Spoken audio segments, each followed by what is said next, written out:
Just about 7 a.m. this morning, we are helping you navigate the new normal. Restaurants, bars, so much more are all closed right now.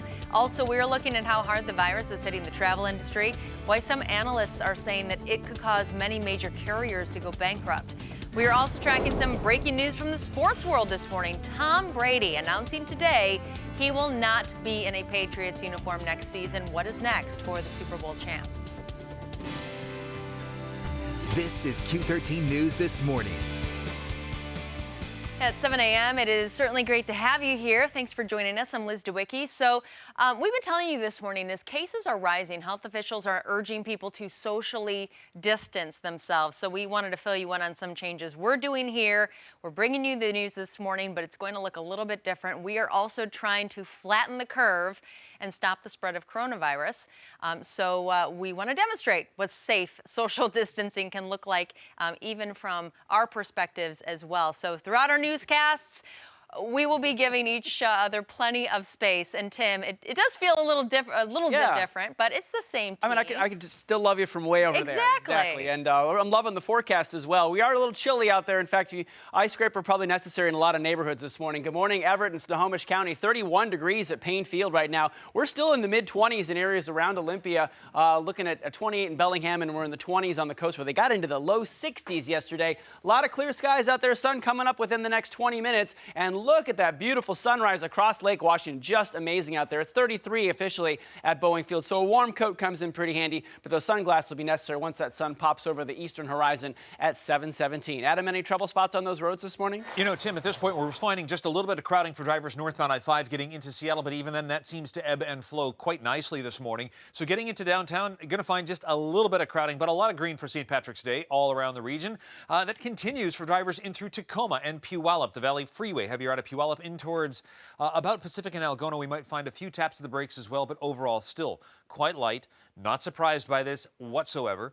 Getting out of the north, South 5, South 405, Snohomish County, you're looking sharp as well. Liz, back over to you. Adam, thank you. So this morning, you know, the number of cases of coronavirus in our state climbing to almost 1,000. More than half of those right now are in King County.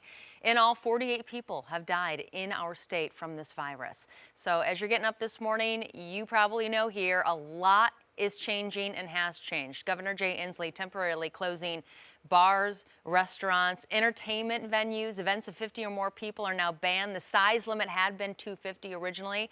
The governor tweeted out this reminder here of what that ban includes. And there's a lot included here. Things like kids' sports and clubs, hair salons, bowling alleys, fitness centers, weddings and funerals even are on this list. Restaurants can still offer takeout, delivery, and drive-through. Also, grocery stores, gas stations, and golf courses are open for families. Childcare, K through 12 based school-based food programs, those are up and running this morning. This order is in effect at least through the end of the month. Health experts, though, say limiting social interactions and using that social distancing, it works if it is done correctly. An infectious disease doctor says only the close contact that you need is really with people in your own household. Besides that, keep at least 6 feet apart with anyone else.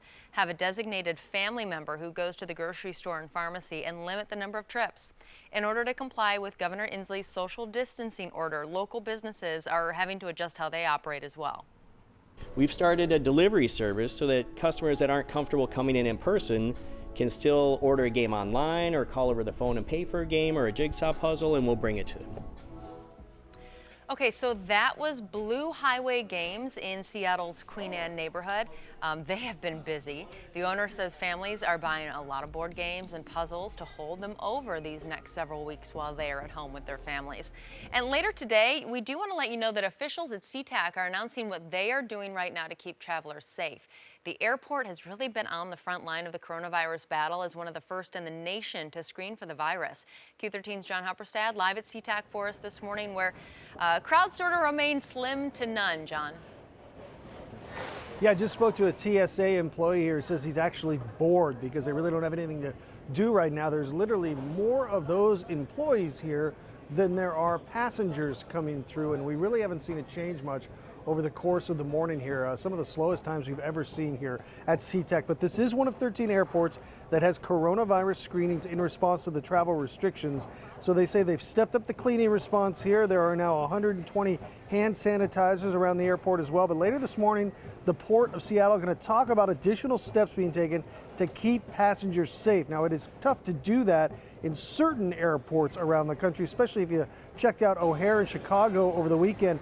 Ever since the president announced a travel ban from Europe, the rush by travelers to get back to the U.S. has created some dense crowds waiting several hours to get through customs. Now, we just spoke to a woman who arrived here from Alaska this morning. She was not screened here at SeaTac, but says she was screened before she got on that plane. When I went through the gate, they had to put like a black screen or swab on my hand to make sure that I was not having I guess a virus or anything. Now, she's actually here in Seattle for a reunion of sorts, a really happy reunion. Her service dog, Kayla, getting to see her half-sister, Malaya. This is after nearly a year apart, these two dogs, and as you can see, a very happy reunion. The dog's owners are also mother and daughter. So a lot of excitement here at SeaTac earlier this morning. Both dogs are service dogs. They are very well trained, but this was a chance to cut loose after being apart for so long. So something to smile at during some difficult times right now for a lot of us. Again, we expect to hear from the Port of Seattle later this morning on additional plans they are taking to keep passengers safe. But as I mentioned, right now, if you talk about social distancing, you can actually do that here at SeaTac. There's just not that many passengers coming or going through here, guys.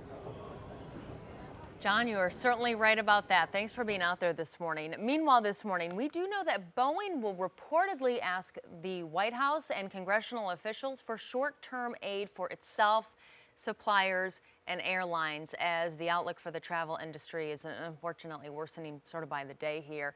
This is according to Bloomberg this morning. The U.S. plane maker seeking to avoid layoffs and damage to hundreds of smaller companies that make parts and systems for its aircraft. The virus could cause many major carriers to go bankrupt. Analysts are projecting most airlines will be out of money by the end of May. Also, according to the Seattle Times, Alaska Airlines CEO Brad Tilden saying the crisis appears right now worse than the post-9/11 downturn in the airline business.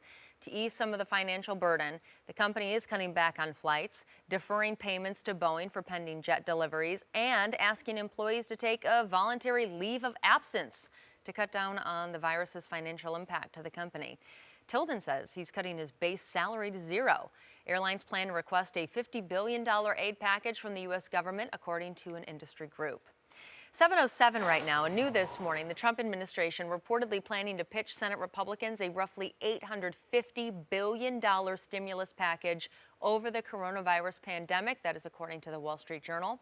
The Journal says U.S. Treasury Secretary Steve Mnuchin discussed the measure with Senate Republicans last night and is expected to detail the proposal during a broader meeting sometime today, and we'll of course update you when that happens. Meanwhile, the markets are now open following historic losses yesterday. Omar Lewis has been tracking that for us this morning from our Q13 newsroom. It doesn't sound like it's going that well for us, Omar. Very volatile this morning. Some swings back and forth is what we're seeing here, Liz. The Dow starting the day up about 500 points. Right now, it's up barely, just here at 12 points. 20,196 is the number that we're looking at right now. So much better when it first opened, but as you can see, it's dipped back into the red right now. So volatile swings is what we're talking about here this morning. Let's take a look at some of those other indexes here for you. The NASDAQ down, S&P 500 down, and again, the Dow down here this morning as of 7 o'clock here. So we are continuing to follow these latest numbers for you. The swings following the third worst day for stock markets on record as investors anticipate a recession. That's the latest here, Liz. We'll send it back to you for now.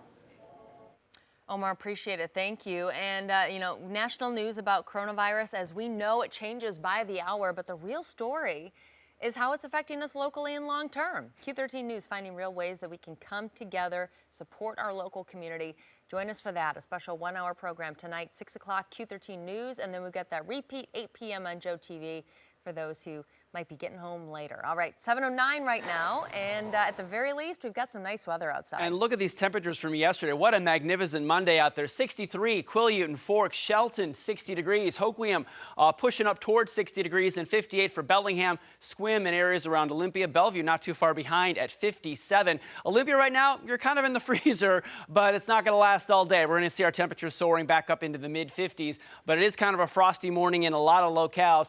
Shelton, Olympia, 29 in areas around Port Angeles. Arlington, you're also in the mid-20s right now. We are seeing some high clouds trying to work their way in, part of that northwesterly flow, but the dominant feature of high pressure is that really it keeps most of the actual storminess away. So we'll see an extra dose of some high clouds. No precipitation expected for today. And in fact, the high pressure should be in control for probably almost all week, and really the next shot for some showers, we were thinking it was going to be Sunday, probably pushing that off into Monday. So most of this week looking totally fantastically dry. So if you can get out and enjoy it, and of course keep that safe distance between you and the hiker in front of you, you're doing quite well. Temperatures today, again, close to the seasonal norm of about 54 or 55 for this time of the year. Sunny skies with just some high clouds on our Pacific Ocean beaches. Temperatures, again, mostly in the 50s and not quite in the 60s, although it's a possibility in a couple areas. But for the most part, looking at the foothills, probably going to be seeing temperatures in the upper 50s, upper 40s if you're heading over the passes, and temperatures on the other side of the mountains, mostly in the mid to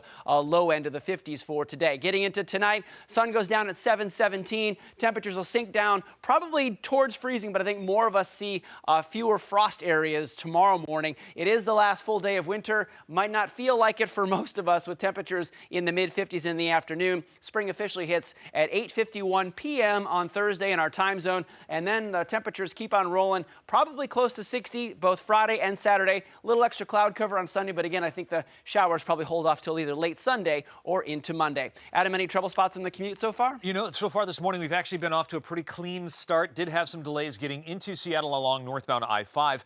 However, looks like the larger backups we saw here have already started to subside. Moving in towards the convention center, there may still be just a little bit holding on yet. Tacoma, you've been quiet all morning. In fact, suspiciously quiet. Usually there's something between 16 in the Dome. Not even happening today. The Valley Freeway, on the other hand, the other sticky point where we usually see slowing, Puyallup in towards Pacific, sure, that continues to have a rolling slowdown factor to it, and that does have some edginess as you reach in towards Pacific. 405, the Renton Curves, not a bad place to be. 520, I-90, checking out, okay, moving across the water. South 5, South 405, still smooth right on down through the Kings-Snohomish County line, and getting in through the north, US 2, I-5 in past US 2, liking what we're finding here. State ferries, on time. Sounder Rail also checks in on time.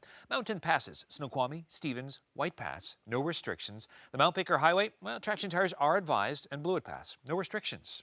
Guys, back over to you. All right, this morning here, we're tracking big breaking news in the world of sports. Big announcement from Tom Brady and his future in football. We'll have those details next.